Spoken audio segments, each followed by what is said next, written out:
Hi, நான் அருண்குமார். இன்றைக்கி நம்ம பெண்டிங் ஸ்ட்ரெஸ் அதெல்லாம் பற்றி பார்ப்போம்.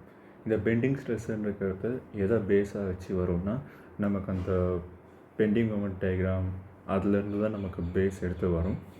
இதில் நம்ம மேக்ஸிமம் பெண்டிங் மொமெண்ட் இதெல்லாம் கண்டுபிடிச்சிட்டு நம்ம சம்மர் சால்வ் பண்ணுற மாதிரி இருக்கும். ஃபர்ஸ்ட் எடுத்தோடனே நம்ம பெண்டிங் ஸ்ட்ரெஸ் என்னென்னு பார்ப்போம். இந்த பெண்டிங் மொமெண்ட்டு தான் இந்த பெண்டிங் ஸ்ட்ரெஸ்ஸை உருவாக்குது. அதுக்கப்புறம் இப்போ நீங்கள் ஏதோ ஒரு எரேசர் இருக்குது, அதை நீங்கள் இப்படி இது பண்ணுறீங்கன்னா, வளைக்கிறீங்கன்னா, ஒரு இடத்துல வந்து கம்ப்ரெசிவ் ஸ்ட்ரெஸ்ஸும் இன்னொரு இடத்துல வந்து கம்ப்ரெசிவ் ஸ்ட்ரெஸ்ஸும் டென்சைல் ஸ்ட்ரெஸ்ஸும் உருவாகும். பட் ஒரே ஒரு பிளேன் இருக்கும். அந்த பிளேனில் வந்து நெய்தர் கம்ப்ரெசிவ் நார் டென்சைல் எந்த ஸ்ட்ரெஸ்ஸுமே ஆக்ட் ஆகாது. அந்த பிளேனுக்கு தான் நம்ம நியூட்ரல் பிளேனுன்னு சொல்லுவோம். அந்த நியூட்ரல் பிளேனுன்றது always pass through the centroid of the ஆப்ஜெக்டாக இருக்கும். இப்போது ஃபார் எக்ஸாம்பிள் இப்போ நம்ம இது எடுத்துக்கிட்டோன்னா, சர்க்கிள் எடுத்துக்கிட்டோன்னா d/2, இதே நம்ம ட்ரையாங்கிள் எடுத்துக்கிட்டோன்னா 2h/3, இதுதான் வந்து சென்ட்ராய்டுன்னு சொல்லுவோம். இந்த ஆங்கிளில் வந்து இந்த பொசிஷன் சென்ட்ராய்டு பொசிஷனில் வந்து அது வந்து நீதர் டென்சைல் நார் கம்ப்ரெசிவ் எந்த ஒரு ஸ்ட்ரெஸ்ஸுமே ஆக்ட் ஆகாமல் இருக்கும்.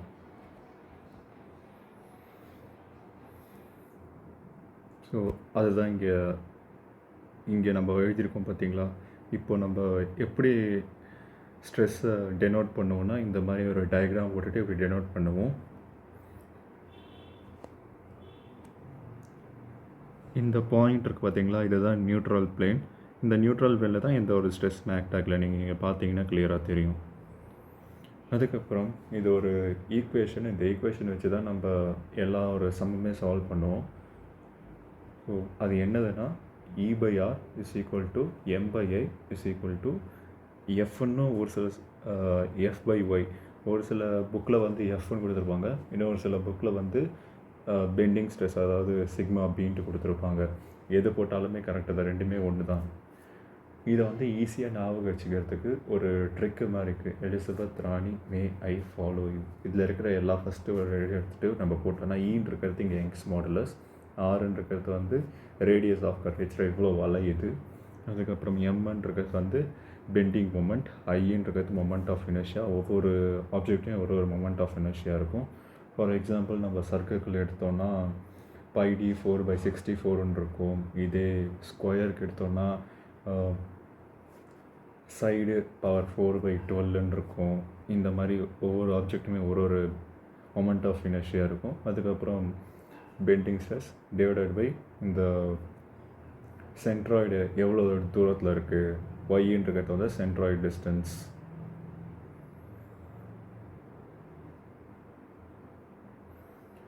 ஸோ இஐன்ட்டு ஒரு சில சம்மில் கொடுத்துருவாங்க. அதாச்சும் ஃப்ளெக்சுரல் ரிஜிடிட்டி அப்படின்னு சொல்லிட்டு கொடுத்துருவாங்க. ஃப்ளெக்சுரல் ரிஜிடிட்டினா என்னென்னு யோசிச்சுட்டு இருக்கக்கூடாது. இஐன்னு இருக்கிறது தான் ஃப்ளெக்சுரல் ரிஜிடிட்டி. இதே EI/Lன்னு இருக்கிறது வந்து ஃப்ளெக்சுரல் ஸ்டிஃப்னஸ். இதுக்கப்புறம் ரேடியஸ் ஆஃப் கர்வேச்சர்ன்ட்டு ஒரு சில சமயம் கொடுத்துட்டு அது EI/Mக்கு வந்து ஈக்குவலண்ட்டாக இருக்கும். இந்த மாதிரிலாம் நம்ம சம்மில் குழப்புவாங்க. விச் இஸ் இதில் இருந்தால் நம்ம கொண்டு வர இந்த ஈக்குவேஷனில் இருந்து தான். அப்புறம் ஒய்ன்னு இருக்கிறது ஆல்ரெடி சொன்னதா distance from neutral axis. Section modulus Zன்னு ஒன்று இருக்கும். இந்த செக்ஷன் மாடுலஸ்ன்றது இது இந்த ஈக்குவேஷனை நம்ம ரீஅரேஞ்ச் பண்ணி கொண்டு வரது தான் இங்கே வந்து செக்ஷன் மாடுலஸ்னு ஒரு டேர்ம் வரும். I/Yன்னு இருக்கிறது தான் அதாவது moment of inertia divided by distance from neutral axis தான் வந்து நமக்கு செக்ஷன் மாடுலஸ்ன்னு வருது. இந்த செக்ஷன் மாடுலஸ் வந்து எப்பயுமே அதிகமாக இருக்கிறது வந்து ரெக்கமெண்டட். அதிகமாக இருந்துச்சுன்னா நமக்கு வந்து இந்த இன்வெர்ஸ்லி ப்ரொபோர்ஷனலில் போயிட்டு நமக்கு ஸ்ட்ரெஸ் வந்து கம்மியாக ஜென்ரேட் ஆகும் Z அதிகமாக இருக்கப்போ. ஸோ இந்த செட்டு வந்து வேறு எப்படி அதிகமாக ஆக்கலான்னா, எப்போது நம்ம வந்து மோஸ்ட் ஆஃப் த ஏரியா வந்து அவே ஃப்ரம் நியூட்ரல் ஆக்சிஸில் இருக்கிற மாதிரி பார்த்துக்கிறோமோ அப்போ வந்து நமக்கு Z வந்து அதிகமாக இருக்கும். ஃபார் எக்ஸாம்பிள் ஐ செக்ஷனில் எடுத்துக்கிட்டோன்னா மோஸ்ட் ஆஃப் த வெயிட் வந்து அவே ஃப்ரம் த நியூட்ரல் ஆக்சிஸாக இருக்கும். அப்போ வந்து Z அதிகமாக இருக்கும். அதனால் வந்து ஸ்ட்ரெஸ்ஸு கம்மியாக ஜென்ரேட் ஆகிட்டுருக்கு. ஸோ அதனால தான் வந்து ஐயை வந்து நம்ம ஐ செக்ஷன் வந்து நிறைய இடத்துல யூஸ் பண்ணிகிட்ருக்கோம். அதுக்கப்புறம் இந்த ஐயை வந்து எப்படி அதிகமான பொசிஷன்லேருந்து கம்மியானது வரைக்கும் நம்ம எப்படி போடுவோம்னா, ஃபஸ்ட்டு வந்து Z அதிகமாக இருக்கிறது வந்து I செக்ஷன், அதுக்கடுத்தது ரெக்டாங்கிள், அதுக்கடுத்தது ஸ்கொயர், அதுக்கடுத்தது சர்க்கிள். இது வந்து ஒரு 1 மார்க்கில் கேட்கலாம்.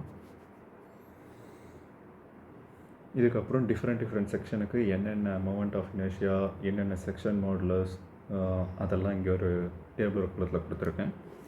இந்த டயக்ராமில் பார்த்தோன்னா இது வந்து ஒரு ரெக்டாங்கிள். இந்த ரெக்டாங்கிளுக்கு ஏரியா வந்து BH.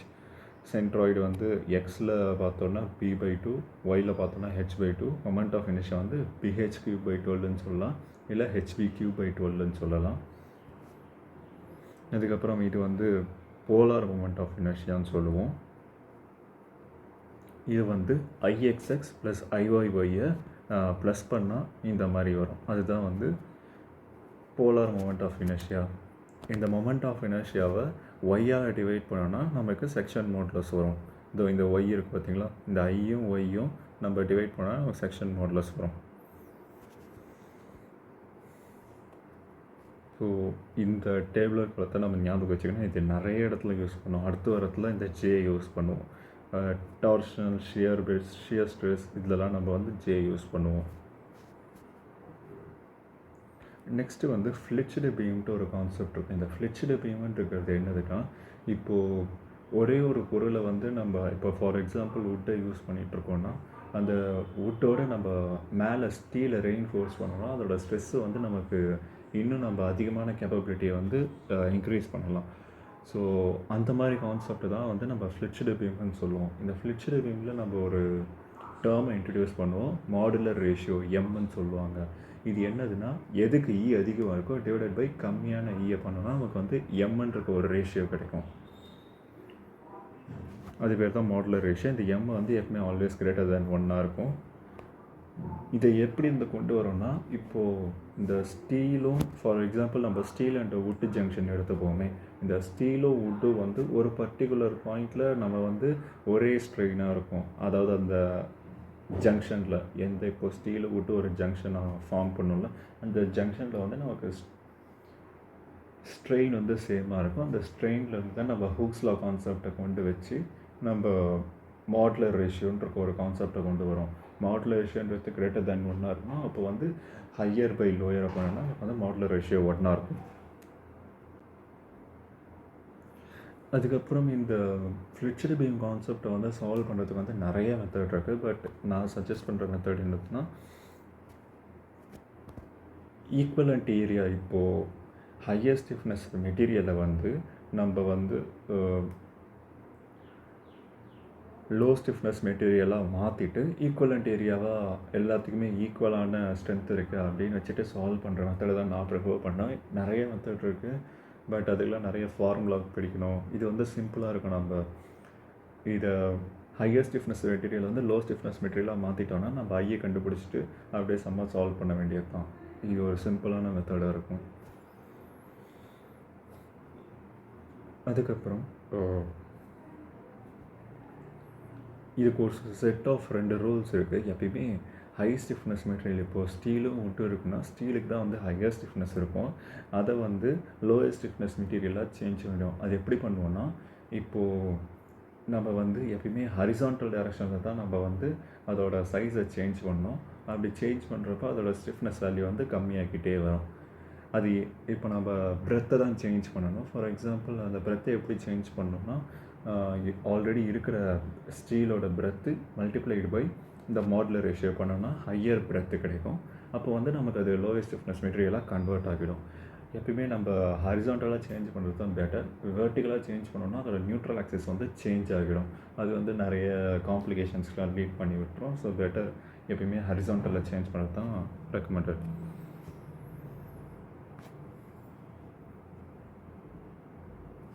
இங்கே கொடுத்துருங்க பாருங்கள், P' = BMன்ட்டு. இப்போ ஸ்டீலுக்கு வந்து ஃபார் எக்ஸாம்பிள் Bன்ட்டு இருந்ததுன்னா இப்போ நம்ம சேஞ்ச் பண்ணி இப்படி ஆக்கிடுவோம், B'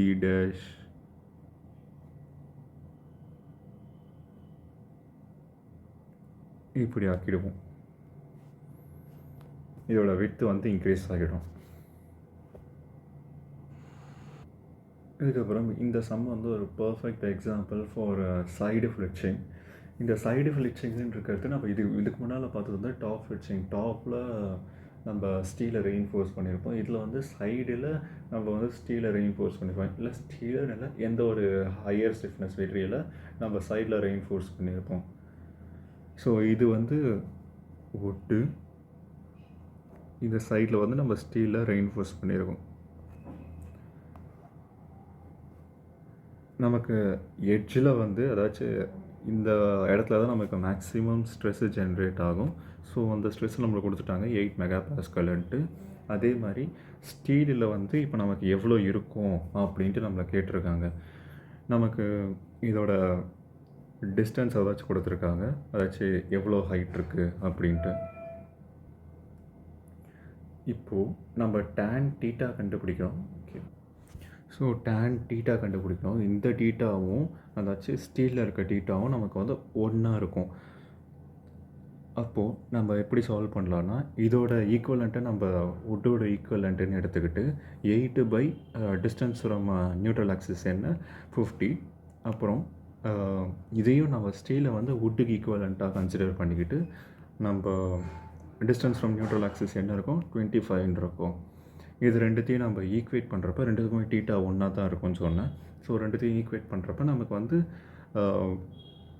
ஸ்டீலோட வுட் ஈக்குவலண்ட் என்னன்னு கிடைக்கும். அதை நம்ம மாடுலர் ரேஷியோட மல்டிப்ளை பண்ணோன்னா நமக்கு வந்து ஸ்டீலோட உண்மையான கேப்பபிலிட்டி என்ன அப்படின்னு தெரியும். இந்த மாதிரி தான் இந்த சம்மை சால்வ் பண்ணணும். சைடு ஃபிளிட்சிங்கில் ஏன் நான் முன்னால் சொல்லியிருந்தேன் பார்த்தீங்களா, எப்படி ஹையர் ஸ்டிஃப்னஸ் மெட்டீரியலை வந்து நம்ம சேஞ்ச் பண்ணி நம்ம சால்வ் பண்ணுவோம்.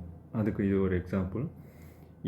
E1 வந்து ஹையர் ஸ்டிஃப்னஸ் மெட்டீரியல். ஸோ அதோட விட்த்தை வந்து சேஞ்ச் பண்ணிக்கிறேன். 2Hலேருந்து 4H அது சேஞ்ச் ஆகிடுச்சு. ஸோ இப்படி தான் நம்ம சால்வ் பண்ணுவோம்.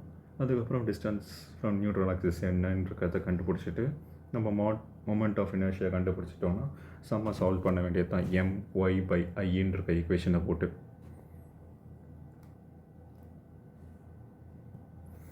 அதுக்கப்புறம் இந்த சம்மை எப்படி சால்வ் பண்ணுறது அப்படின்னு பல பேர் வந்து குழம்புவாங்க.